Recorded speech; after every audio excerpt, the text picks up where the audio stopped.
Buenas tardes con todas y todas, sobre todo con usted, doctora Andrea del Pilar Guzmán. Muy buenas tardes. Muchas gracias por haber aceptado acompañarnos en este primer Congreso Mundial de COVID-19, ¿no?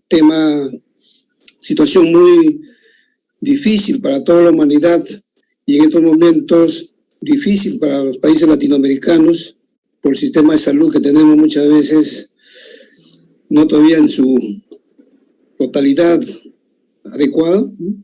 Y sobre todo un tema importante que va a tocar usted es sobre la problemática que tenemos en niños y adolescentes en pleno COVID-19. Población que aparentemente podemos decirle que son asintomáticos, con sintomatología muy leve, pero sin embargo no sabemos hacia el futuro qué es lo que pueda pasar. Agradecemos, doctora, su presencia nuevamente. Usted sabe que es como yo, psiquiatra de niños y adolescentes. Somos subespecialistas. Aquí en el instituto tenemos un área que se llama la Dirección de Niños y Adolescentes, ¿no? Al cual yo pertenezco en esa área. Asimismo, en su currículum tiene que es especialista en pedagogía y docencia, lo cual sigue un poco más con los niños. Y una afición que tenemos mutuamente, por eso creo que vamos a conversar mucho sobre la problemática del sueño. Yo que tiene un magíster en sueño, creo que tema importante, sobre todo en el Perú tenemos un 40% de niños y adolescentes que tienen mal dormir, ¿no? Y entonces eso es un tema también fundamental. Asimismo sabemos que es miembro de la Asociación Colombiana de Psiquiatría y de la Sociedad de Pediatría de Colombia.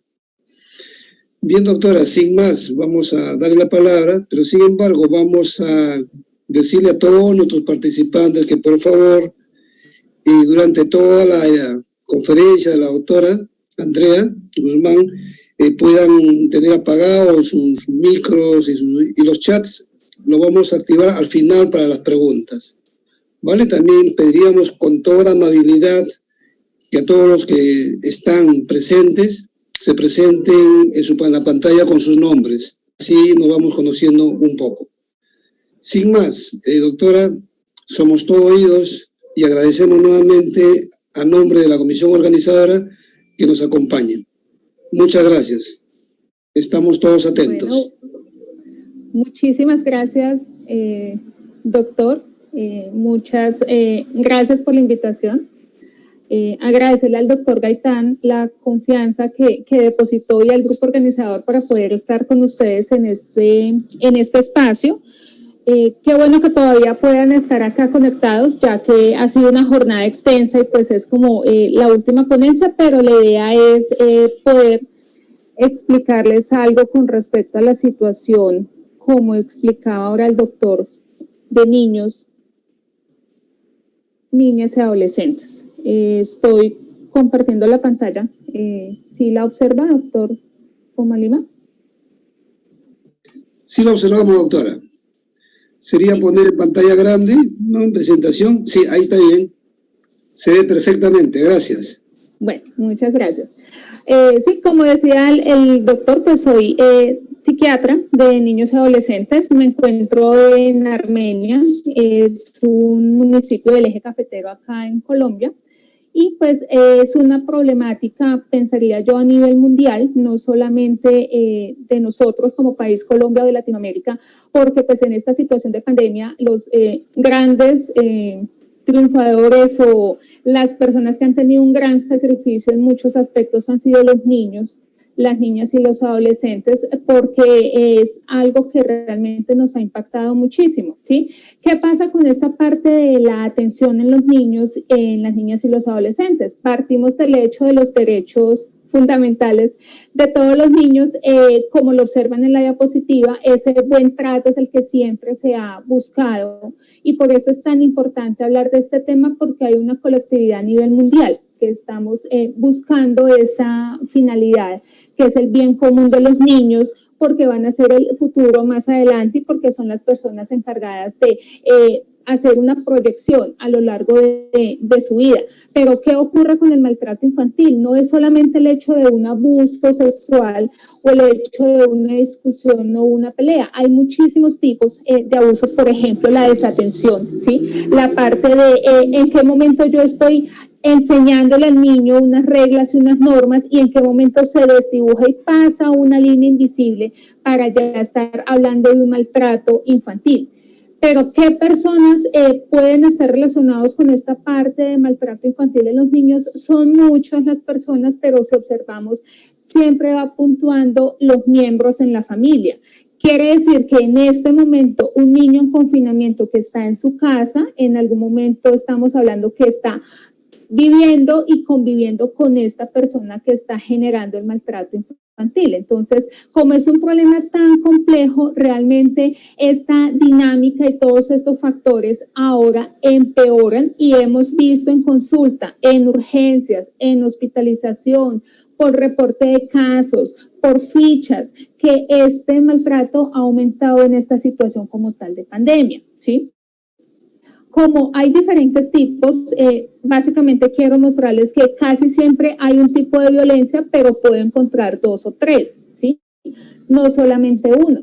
Nosotros tenemos diferentes tipos de maltrato infantil. Por ejemplo, en la parte física, yo puedo observar que no tiene una lesión en su cuerpo, pero no siempre son visibles. Hay otros tipos de maltrato físico en los niños que no son visibles, pero no pasan desapercibidos, porque adicional está el otro tipo, por ejemplo, de maltrato, que ya es un abuso sexual, que tenemos una serie de lineamientos y de manejos especiales y que en este momento también han aumentado las consultas en urgencias por esta situación.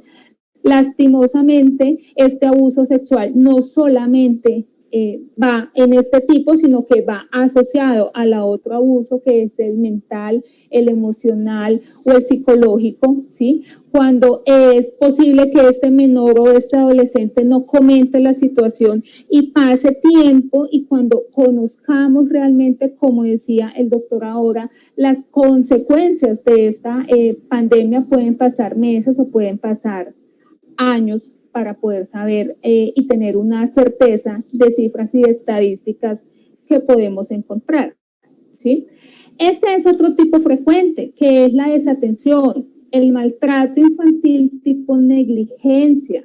En diferentes lugares, ¿sí? Tenemos sitios de protección. Acá en Colombia se llama el Instituto Colombiano de Bienestar Familiar y ellos han tenido altas demandas en consultas, en atención de niños, en necesidad de retirar al niño de su casa, en poderlo trasladar a otro lugar y a otra institución porque está en peligro tanto su parte física como su parte psicológica, como su parte emocional, el continuar en su casa.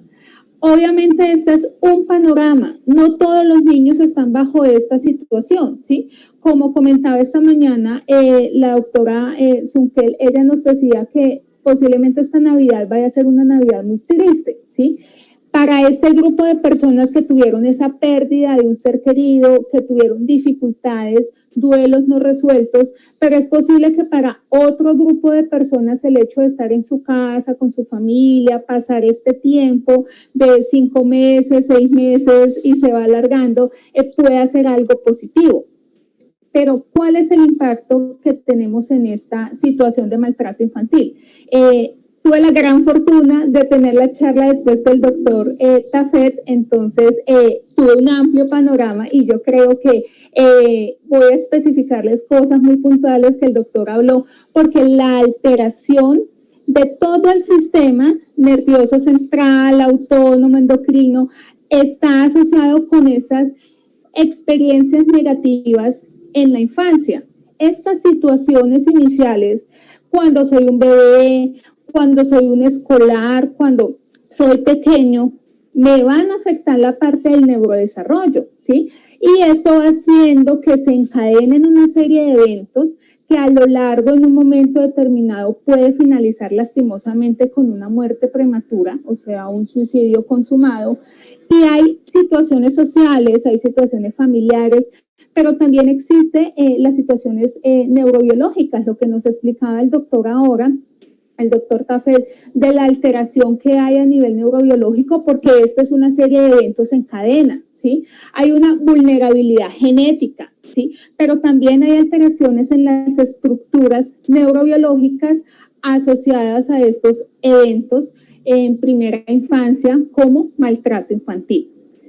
Hay una serie de procesos postnatales en todas las personas. Desde que el bebé nace tenemos una gran plasticidad neuronal, también hay procesos de mielinización, pero cuando aparecen situaciones o eventos adversos, maltrato, situaciones estresantes, la alteración del sistema como tal va generando cambios muy puntuales. Entonces tenemos una pérdida de las neuronas, observamos alteraciones en los procesos de mielinización, en la parte de neurogénesis, en la parte de poda neuronal, ¿sí? Y hay estructuras, como nos mostraba ahora en la conferencia previa el doctor Tafet, de estructuras físicas que están alteradas en esta dificultad de maltrato o de un evento adverso en infancia, ¿sí? Algo que quiero traer también a colación cuando uno dice hasta donde revisé o hasta donde encontré, ¿sí? Porque esto es muy cambiante, es una parte nueva, ¿sí? Las neurociencias, y es algo muy fascinante porque aparecen estudios y aparecen cosas nuevas, pero hasta el momento tenemos que el hipocampo es una zona muy alterable, muy fácilmente alterable porque tiene estas características, tiene una alta plasticidad neuronal, el desarrollo es postnatal y la densidad de los receptores es alta. Entonces, ¿qué observamos a nivel de hipocampo? Cuando el niño y el infante tiene una alteración previa, pues se encuentran alteraciones, lo que decía el doctor, se disminuye el volumen del hipocampo, aparece posiblemente a largo plazo estudios que lo relacionan con trastorno de estrés postraumático, y la alteración en la sinapsis pues nos relaciona con las dificultades que hay en recuperar esas experiencias traumáticas que se han tenido previamente, ¿sí? Amígdala, obviamente, siempre va a estar, hay una hiperactivación del sistema límbico porque tenemos un recuerdo a nivel emocional, esta parte de memoria está alterada, la parte de el control y la tranquilidad que puedo obtener está alterada. ¿Y esto en qué se traduce? ¿O nosotros qué vamos a observar? Podemos tener tanto conductas de evitación como conductas de agresividad. La persona ante una situación estresante reacciona enfrentándose a la situación o escondiéndose de la misma. Entonces, esta respuesta también es una respuesta que encontramos en niños con previos maltratos o situaciones externas adversas. En cerebelo también tenemos alteraciones de cerebelo porque es un punto álgido con la parte de los neurotransmisores de receptores de glucocorticoides, igual que lo que les comentaba, pues el desarrollo es postnatal. Entonces, como es un punto principal para toda la integración, está alterado al igual que el cuerpo calloso. Entonces, no es solamente un punto, no es solamente amígdala, hay muchos puntos cerebrales que están alterados. Y pues finalmente la corteza, que la corteza es la que nos va a integrar todo, ¿sí? Y se impacta en un sitio, se impacta negativamente en todas las otras. Esto es similar, la diapositiva, lo que nos comentaba ahora el doctor Tafet, los diferentes puntos de la corteza, la función de cada corteza, ¿sí? De su parte dorsolateral, de la parte prefrontal y orbitofrontal y de la ventromedial. Entonces observamos que hay muchas funciones ejecutivas superiores, alteraciones emocionales, de motivación, de atención, que empiezan a afectarse con el tiempo y las repercusiones en toda la parte cognitiva. Quiere decir que se va a traducir en conductas negativas como las que encontramos acá, ¿sí? No significa que todos los niños que han tenido una exposición a maltrato infantil tengan estas conductas, ¿sí? Porque recordemos que está la parte genética, está la parte social, está la parte familiar. Entonces hay que ver el conjunto de los aspectos, no uno solo. Y coincidencialmente también les traía a colación este punto importante de la resiliencia, ¿sí? Estaba de pronto mirando algunas preguntas que hicieron al final en cómo mejorar esa resiliencia, cómo hacer en los adolescentes o en niños con necesidades educativas especiales para mejorar este tipo de concepto y asociado a la respuesta pues que daba el doctor, hay una estrategia de la OMS, de la Organización Mundial de la Salud, que se llama habilidades básicas para la vida, ¿sí? Esta estrategia lleva muchos años, pero como comentaba el doctor ahora, a veces en Latinoamérica tenemos como que esa estrategia es de 1993 y este es el momento que todavía no se ha implementado. Entonces quedamos como, bueno, ¿y qué sucede acá que uno puede ver en otros países y aquí no funciona de la misma manera? Habilidades básicas para la vida me habla de situaciones grandes, son 10, hay unas emocionales, hay unas cognitivas, por ejemplo, la empatía, la capacidad de resolver conflictos y problemas, la autoestima que también hablaba el doctor, la poca tolerancia a la frustración que tienen algunos adolescentes, pero recordemos que esto se empieza desde pequeña infancia, entonces hay estrategias que se pueden organizar tanto en casa como en colegio para mejorar esta parte de resiliencia. Bueno, con respecto a factores de riesgo, en este esquema, en este modelo que es el modelo ecológico, tenemos todos los aspectos. No podemos estar diciendo, es que la situación de pandemia genera, porque todos estamos bajo el mismo techo. Tenemos situaciones completamente individuales, tanto de familia como del niño, que a veces empieza a sumarse, pero en punto negativo, ¿sí? Entonces, es un niño de pronto con dificultades en su forma de expresar emociones, o es un cuidador que tiene sus experiencias previas, entonces esto sumado a que de pronto hay dificultades en el niño, como les decía, de las necesidades educativas o necesidades especiales. Hay niños que nosotros sabemos que tienen un temperamento más fuerte, ¿sí? Hay niños más tranquilos desde su infancia, hay niños diferentes, porque el temperamento es algo desde que yo nazco. Hay situaciones de relaciones como tal con su cuidador, quién es el cuidador, posiblemente la familia se reestructuró y vivían en casas aparte y ahora todos están en el mismo espacio, ¿sí? Esta situación de dificultades, como escribían, ¿qué va a pasar en pandemia? ¿Qué va a hacer después? No tenemos clara la situación, hay una incertidumbre tanto en niños como en adultos y son puntos que se van sumando también. ¿Qué nos genera estrés en este momento? Tanto niños como adultos tenemos miedo a enfermarnos. Tenemos miedo a que si mi mamá o mi papá está trabajando, ¿qué puede suceder? Y no tengo una buena expresión de emociones, o el adulto llega a su casa de trabajar y responde de una forma inadecuada, está irritable, el niño pregunta algo, el papá responde mal y es un conflicto y una pelea que aumenta fácilmente, ¿sí? ¿Qué pasa ahora con pandemia? Tenemos miedo, tenemos aburrimiento, estamos cansados, llevamos 1 mes, 2 meses, 6 meses y casi que el resto de año no se sabe qué pueda suceder. Voy a tener que quedarme en la casa, no puedo ir al colegio. De pronto en otros países abren colegios, ¿sí? Empieza el rebrote, la segunda parte de infección, entonces este susto o este temor hace que nosotros de pronto, Latinoamérica, todavía nos preguntemos, ¿será que sí, será que no? Y el síntoma emocional persiste con esta situación, ¿sí? Hay otro punto que tenemos que ver de manera muy individual, es hasta qué momento en la casa tengo mis necesidades satisfechas o no, en qué momento tengo la parte de alimentación, mis papás están trabajando, puedo estudiar, porque no todos los niños pueden estudiar en este momento, no todos los niños tienen acceso a internet, nosotros tenemos la posibilidad de estar acá en la casa, cómodos, hablando, charlando desde diferentes sitios. Hay niños que posiblemente no tengan esa oportunidad, no están estudiando, entonces, ¿qué hago durante todo el día? la parte de información de medios de comunicación que dicen unas cosas, que dicen otras, me va generando también este estrés, la situación económica que puede estar viviendo los adultos y el señalamiento o el estigma de la enfermedad.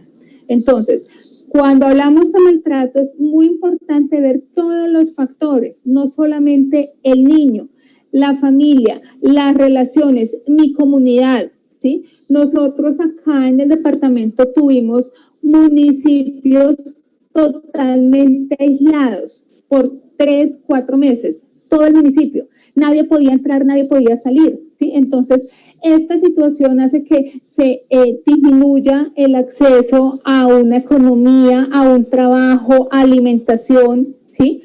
Va frenando porque están allá, muy cerquita, pero allá totalmente retirados.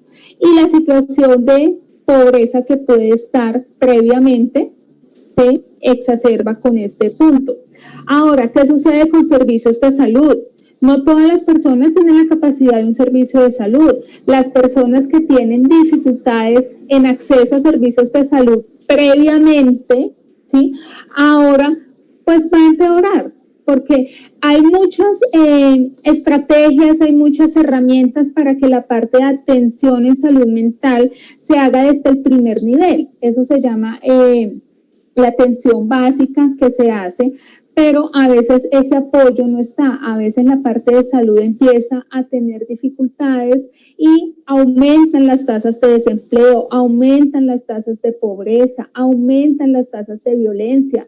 Y el niño está en un medio intermedio porque está en su casa con de pronto personas adultas que tienen un nivel de estrés alto, aumenta el consumo de sustancias, el consumo de alcohol, y yo niño estoy aquí en la casa, observo todo esto y mi medio o el sitio en donde vivo es vulnerable a estas situaciones, entonces empieza a sumarse, a tener un nicho de puntos negativos para este maltrato infantil.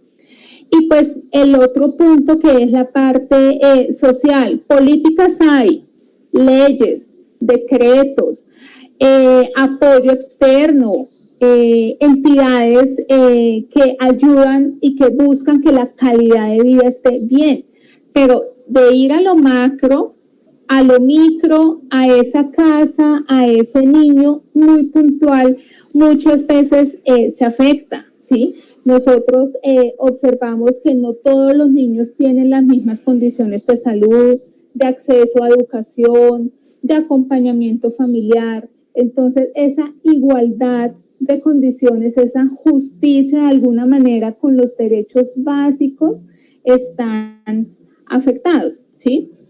El otro punto es Internet ayuda, nos comunica, podemos tener mucha información, pero también hay un riesgo alto con redes sociales, ¿sí? Mi hijo está estudiando toda la mañana, tiene acceso a internet toda la mañana, toda la tarde, pero tenemos la parte de retos, la parte de ciberbullying, la parte de pornografía infantil, la parte del riesgo que tiene el niño, el sexting, todo lo que hay en redes sociales, no es solamente que, bueno, coja y estudie, no. Yo adulto necesito estar vigilando y estar pendiente de esta situación. Si soy niño, de pronto ese control parental puede llegar a ser fácil, pero si soy adolescente, si yo ya tengo 14, si tengo 16, ¿cómo hago para darle la clave que mi papá sepa, que no sepa, porque es mi privacidad, es mi mundo? Entonces se genera un conflicto también en la casa. ¿Cómo podemos proteger? ¿Cómo podemos mejorar esta situación? ¿Sí? Pandemia ha hecho de que haya puntos positivos, como les decía al inicio, personas que de alguna manera en su casa pasaban poco tiempo por el trabajo, porque viajaban, porque estaban en unos sitios, sus hijos en otros, y posiblemente el compartir en tiempo era mínimo o era muy básico. Claro, trabajamos en la casa, el niño estudia en la casa, pero hay que intentar tener ese espacio para compartir.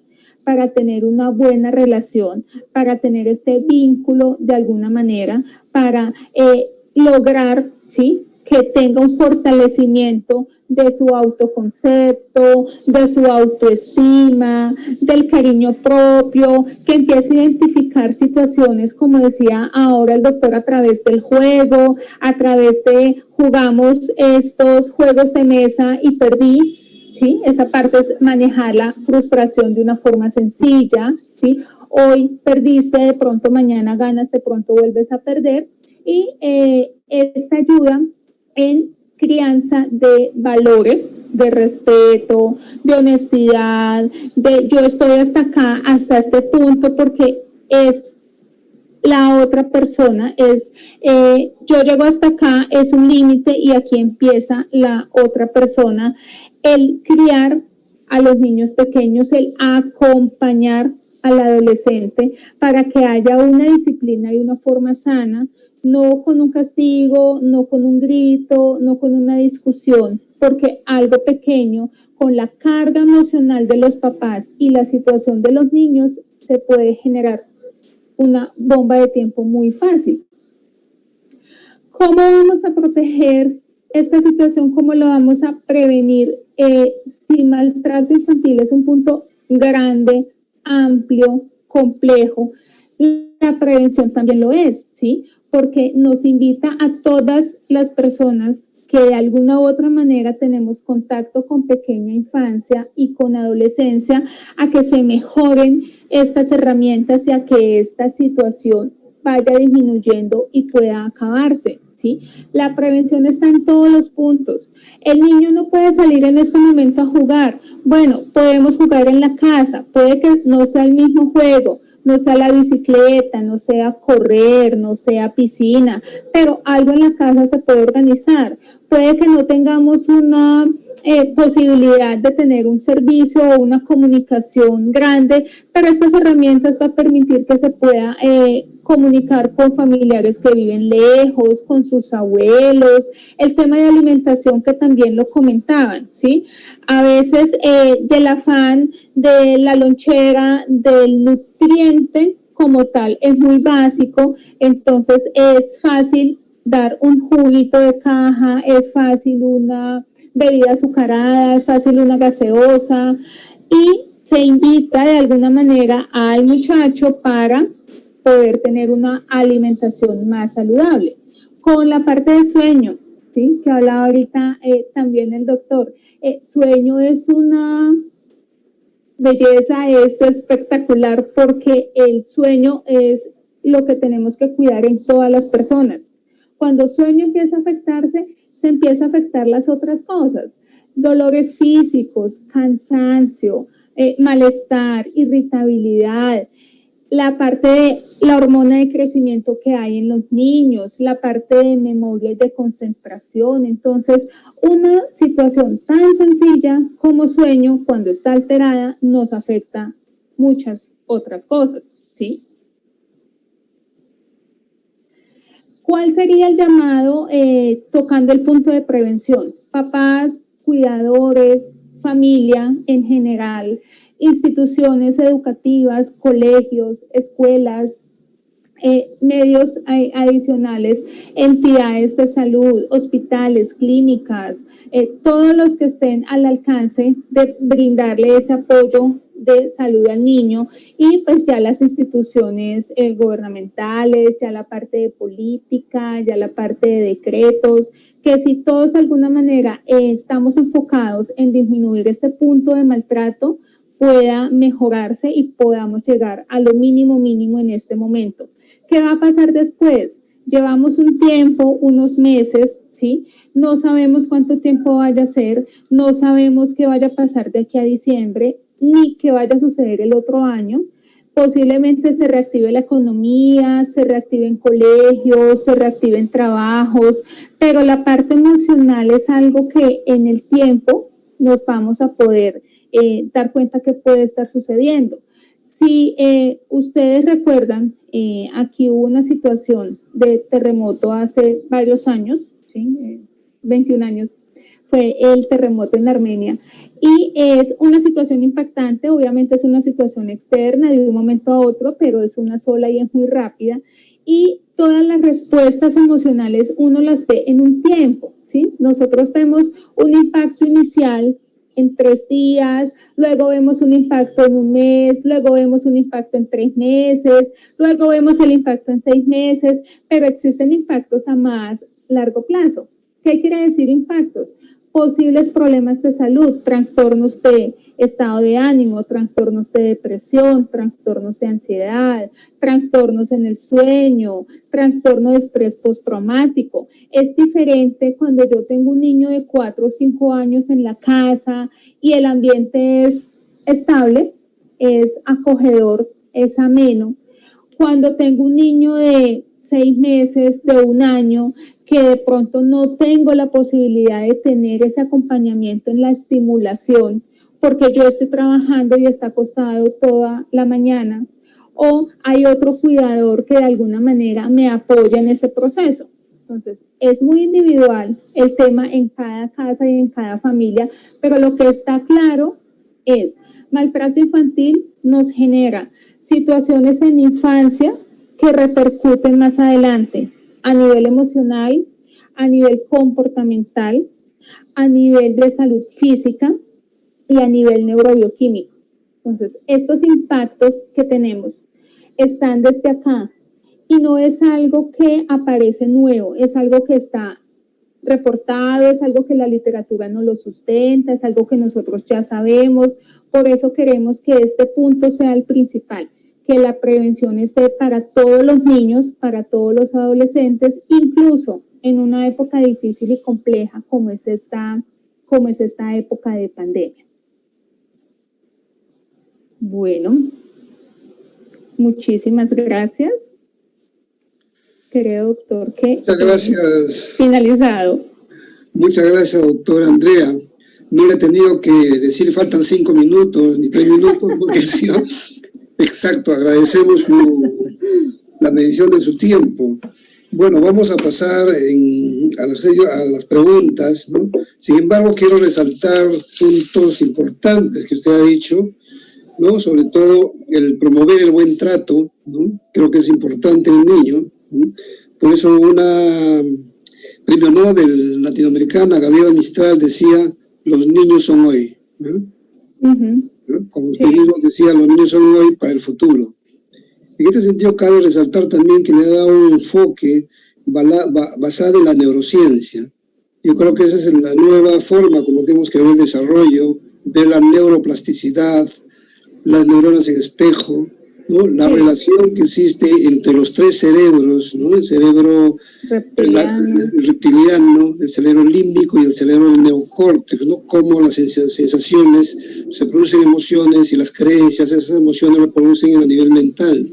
Todo el niño en desarrollo, creo que es importante. Y creo un tema fundamental aquí ver el trauma en el niño, sobre todo los llamados traumas complejos, que se van desarrollando a lo largo de la vida del niño y que son mucho más intensos que los traumas postestrés traumáticos. Porque el niño, como decían algunos autores, ¿no? Felipe Lencalenier, entre ellos, decía, los niños están siempre en la zona de guerra.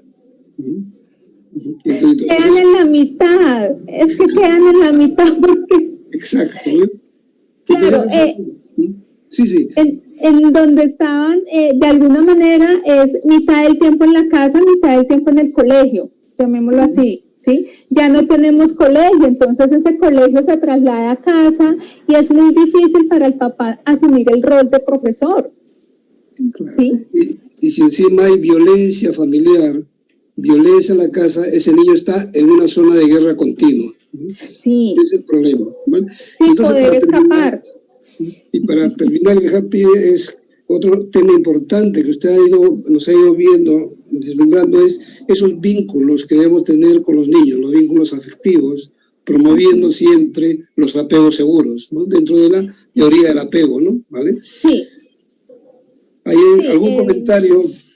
Sí, siempre hay opciones. Nosotros manejamos niños y los niños tienen un mundo grande, es fascinante porque el niño observa cualquier cosa y ve su punto positivo, pero ve su punto negativo y fácilmente entiende la situación, ¿sí?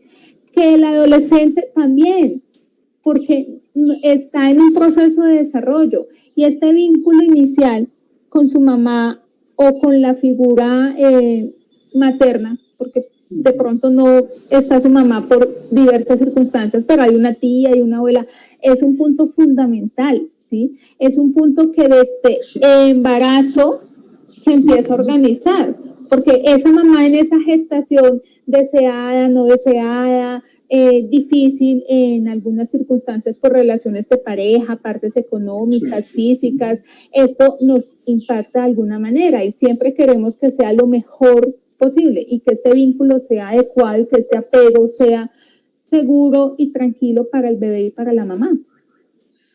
Muy bien, doctora. Voy a pasar algunas preguntas, ¿no?, que están pasando por el chat. La doctora Fanny Carvajal hablaba con este problema de confinamiento, que ya en nuestro país es tan largo, decía, durante el confinamiento, ¿cómo se ha trabajado en su país cuando se han detectado casos de maltrato en menores de edad? Miran la evaluación, miran el punto en la casa. Entonces, hay un equipo que se traslada a la casa, consta de trabajo social, psicología, a veces también va la nutricionista para evaluar el punto en donde está el menor. La casa en donde está, con quién vive, qué otra persona hay, el espacio y el barrio, y en oportunidades el niño es retirado de su medio mientras confirman realmente la situación de vulnerabilidad que puede tener. Entonces, ahí estamos enfrentados a dos aspectos grandes. Uno es esta dinámica familiar, la evaluación de esta dinámica familiar justo en este momento de confinamiento, pero también es retirar al menor a otro sitio, a un espacio que no conoce, que está con personas totalmente ajenas. Entonces, intentan evaluar primero si se puede quedar en ese sitio, si existe otro familiar, abuelos, tíos, que puedan estar con el menor, y si no, pues se enviaría, digámoslo, a ese sitio de protección, mientras determinan qué tan difícil es el tema en la casa. Muchas gracias, doctora. Otra pregunta de Rubit Quintanilla nos dice, ¿qué juegos entre padres e hijos es importante porque ahora en tiempos de pandemia los padres prefieren estar en el trabajo remoto o en redes sociales? ¿Estarán realmente presentes o ausentes? Es una presencia ausente, algo. ¿Qué quiere decir? Yo estoy en la casa, estoy trabajando, de pronto vigilo que no le vaya a pasar nada, que no se vaya a caer, que no se vaya a golpear, que no vaya a haber un accidente, pero la calidad en ese acompañamiento es diferente, ¿sí? ¿Qué miramos? Uno, hasta qué momento papá o adulto organiza su tiempo en el trabajo para poder compartir el otro momento con su hijo. El hijo está estudiando, listo, pero resulta que es que el hijo tiene 5 años o tiene 7. Entonces yo estoy trabajando, ¿cómo me convierto en trabajadora y en profesora y en mamá? Entonces, hay una carga para la persona que está trabajando en la casa. Muchos decimos, qué chévere, estoy en la casa trabajando, pero no siempre se tiene el tiempo y la oportunidad. Entonces, si yo tengo la opción de decir, mi trabajo es de 7 a 12, tengo el espacio de almuerzo esas 2 horas, en ese espacio de almuerzo no hay redes sociales, no hay computador, apago el celular, le quito el volumen, porque es un espacio que puedo compartir con mi hijo. Que si el fin de semana yo pudiera apagar el celular o pudiera un ratico para que nos coloquemos a jugar, ¿sí? Puedo jugar muchas cosas de acuerdo a la edad, Si yo tengo un niño pequeño, entonces jugamos, bueno, yo voy a decir nombres, pero es como más o menos los juegos así que este stop como de las letras, hay sopas de letras, crucigramas, laberintos que se tienen, el origami que son las cositas en papel, de pronto alguna manualidad que se puede hacer, o tengo la oportunidad de hacer galletas, ponqués, algo en la cocina, o de pronto ya es un adolescente y le digo, ven, muéstrame cuál es tu juego, cómo es ese videojuego, yo no sé cuál es, enséñame qué significa esa herramienta, que es que dicen que TikTok, ¿eso qué es? Yo no lo entiendo, ¿sí? Porque también debo entender, intentar incorporarme en ese mundo tecnológico que el adolescente lo maneja, para saber cuál riesgo puede tener. Muy buena recomendación, doctora, eso que los padres o los cuidadores le demos un tiempo al niño, pero estar con el niño. Estar en casa muchas veces no significa que uno está con el niño, sino hay que darle el tiempo a los niños y introducirnos o involucrarnos en sus juegos. Yo creo que es una excelente recomendación. Acá hay otra pregunta que va a ser casi la última, una de las últimas. Tenemos de Alex Celada Padilla, dice, ¿se puede tratar con medicamentos y cuáles para tratar las conductas agresivas en los niños de 3 a 4 años durante la cuarentena del COVID-19? Medicamentos en niños tenemos muy pocos porque, como les decía al inicio, nuestra población es totalmente diferente, la capacidad que tienen de entender, la plasticidad, todo lo que manejamos de acuerdo a la edad puede ser conductual, o sea, el manejo de conducta, y ya pasa un punto en que es cognitivo porque tengo un pensamiento diferente, entonces tengo la parte cognitiva, que es mi pensamiento, y la parte conductual, que es lo que yo hago. Entonces, no es solamente el niño, es el niño, la familia, el medio, el colegio y toda la situación. Entonces, cuando se habla de un tratamiento, ¿sí? No nos enfocamos en qué medicamento le doy para esto, es por qué ocurren estas cosas, qué estará sucediendo, por qué es agresivo, está imitando la conducta, está diciendo lo que escucha, está repitiendo las situaciones en la casa. Hay varios manejos, hay, por ejemplo, terapias de corte cognitivo-conductual, hay terapias a nivel sistémico, que es muy fascinante, sobre todo en niños, porque mira toda la dinámica familiar. Y no es solamente el medicamento, claro, hay casos diferentes. Por ejemplo, mi hijo ya tiene una condición como un trastorno del espectro autista, ¿sí? Entonces, hay momentos en los que, claro, el estar en la casa, el perder la rutina, el no poder salir a lo que hacía antes, me genera una agresividad y un punto tan alto que uno puede llegar a decir con mamá o papá, ven, ¿cómo hacemos? ¿Cómo podemos hacer en este momento? Porque es cierto que ahorita estamos en esto, posiblemente el otro mes también, el otro año no sabemos. Entonces, si se llega al punto de apoyo con medicamentos, se puede realizar. Pero lo importante es tener claro de que el panorama es tan amplio que el medicamento es una opción como segunda, tercera opción, no la primera. Muy bien, creo que eso pone énfasis que la psiquiatría infantil no debe estar basada solo en la medicación, sino como uno de los elementos, y más es la situación del crear vínculos cercanos al niño a través del juego, por ejemplo, ¿no? Y esto nos hace ver la relación que tiene los problemas del niño y su contexto, ¿no? Y podemos hablar en su momento de la epigenética en este sentido. Sí. Bien, acá hay otra pregunta creo interesante. Bueno, todas son interesantes, estoy hablando. Toca escoger. No, hay Eva Miluska Pérez, ¿no? Pregunta, ¿cómo podrían los docentes detectar si un niño es maltratado a través del medio virtual? ¿Es posible? Bueno, yo observo en los niños, sí, porque yo observo en los niños que estudian en la modalidad virtual varias cosas. Uno, se conectan, digamos, como estamos acá, pero no prenden cámaras. Entonces, esa parte de evaluación, de ver sus gestos, cómo responden, está totalmente perdido, ¿sí? Dos, el muchacho se conecta a la clase, se conecta. Hay un usuario, yo no sé si está conectado o no, yo no sé si está durmiendo, si está, de pronto llaman a lista presente y ya, ¿sí? Sí, hay opción en el hecho de que son pocos alumnos, no sé hasta qué posibilidad. Aquí un salón tiene 50 estudiantes, no son pocos alumnos. Y 50 cámaras prendidas, no va a haber opción de conectividad para poder evaluar ese punto emocional.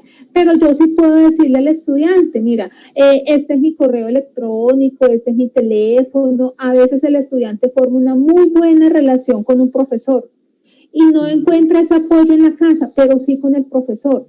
Ahí la pregunta es, yo de profesor encuentro una dificultad, ¿cómo le ayudo al muchacho? ¿Qué le puedo decir? ¿Puedo hablar con la mamá? ¿Puedo hablar con alguien? Porque hay momentos en los que el profesor prende la alarma, observa algo y la familia bloquea eso y dice, aquí no pasa nada.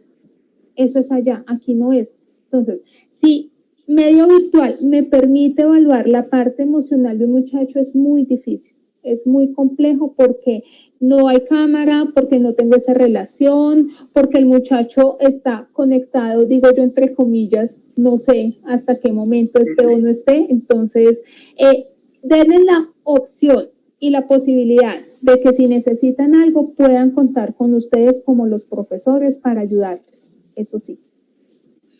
Muy bien, doctora, la última pregunta, porque ya estamos llegando al final de este Congreso Mundial. Creo que todos estamos muy despiertos después de todo lo que nos está diciendo. Y sin café.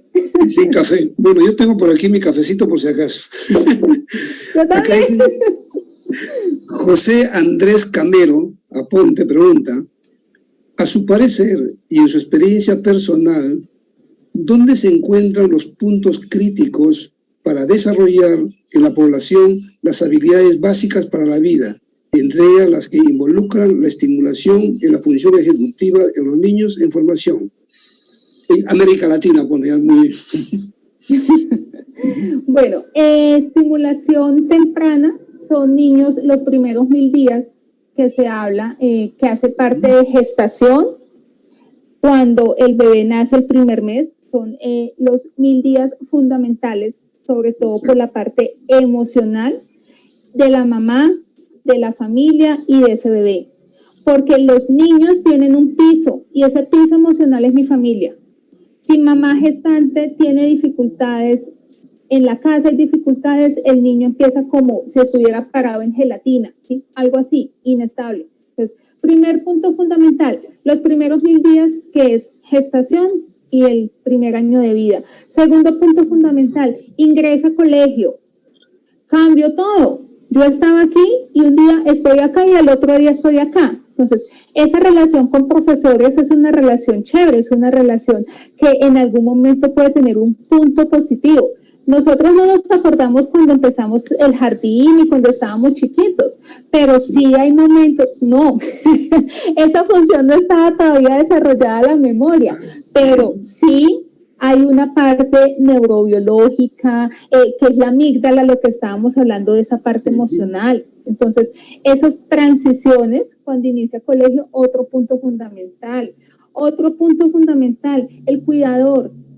Tenemos mamás que están con su hijo, pero no tienen un apoyo en casa, necesitan trabajar, lo cuida la vecina, lo cuida la otra persona, lo cuida el primo, lo cuida y no tengo un cuidador estable o un cuidador permanente. Entonces, se enfoca uno en lo ideal y de lo ideal, qué cositas yo puedo tener y qué cosas no. Otro punto fundamental, etapa de 6-7 años, cuando ya cambia el tipo de pensamiento.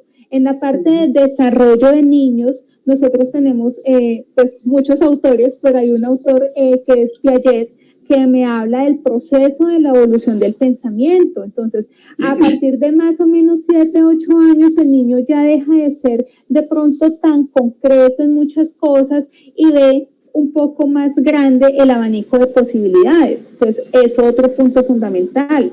Otro momento, transición de primaria a bachillerato. Tenemos niños de 10 años en bachillerato. Tenemos niños de 6 años en segundo de primaria. Entonces, es una evolución educativa como acelerada, como con un afán, que a los 15 años están en una universidad solos, enfrentados a muchas cosas, ¿sí? O estoy a los 15 años en noveno o en décimo de bachillerato. Otro punto fundamental, adolescencia. Es que tenemos muchísimos momentos, porque en la adolescencia ya está criado, como diría la mamá, yo ya le enseñé, pero el adolescente empieza a decir y a elegir y a escoger con el riesgo de que tiene una capa de superpoderes y a mí no me va a pasar eso. Yo puedo tomar y no voy a tener un accidente. Yo puedo tener relaciones sexuales sin protección y no voy a quedar en embarazo. Eso pasa ya, pero a mí no me va a suceder. Entonces, esta situación de la etapa de adolescencia es otro punto fundamental. O sea, no los descuidamos hasta los 18 o 20 años. Seguimos. Seguimos hasta que se acabe la respiración. Hasta que nos podamos. Bueno, doctora Andrea Guzmán, ha sido un gusto y un placer poder escucharla, ¿no? Sobre todo por la tolerancia que me tiene. No, muchísimas gracias, qué bueno haberla conocido por acá, pendiente de una ida por allá que está un diplomado de sueño muy, muy interesante que este año iba a ser allá y se canceló. Pero lo apuntaremos. Sí, claro que sí. Bien, muchas gracias nuevamente y a todo el público participante, agradecer su paciencia. Han habido pequeños fallos, como siempre, ¿no? Esperemos que nos disculpen a toda la comisión organizadora, pero la doctora Andrea Guzmán ha estado perfecta, o sea, ahí no hay nada que disculpar. ¿Vale? Muchas gracias y sobre todo una cosa importante para terminar que dijo la doctora Andrea Guzmán, es la situación de los vínculos afectivos y la permanencia de la figura protectora del niño, que va a poder hacer un apego seguro cuando el niño está estresado. Bien, con eso nos vamos, agradecerla nuevamente y a todos invitarles a la ceremonia de clausura que en este momento ya nos están esperando. Muchas gracias y nuevamente buenas tardes con todos y hasta siempre.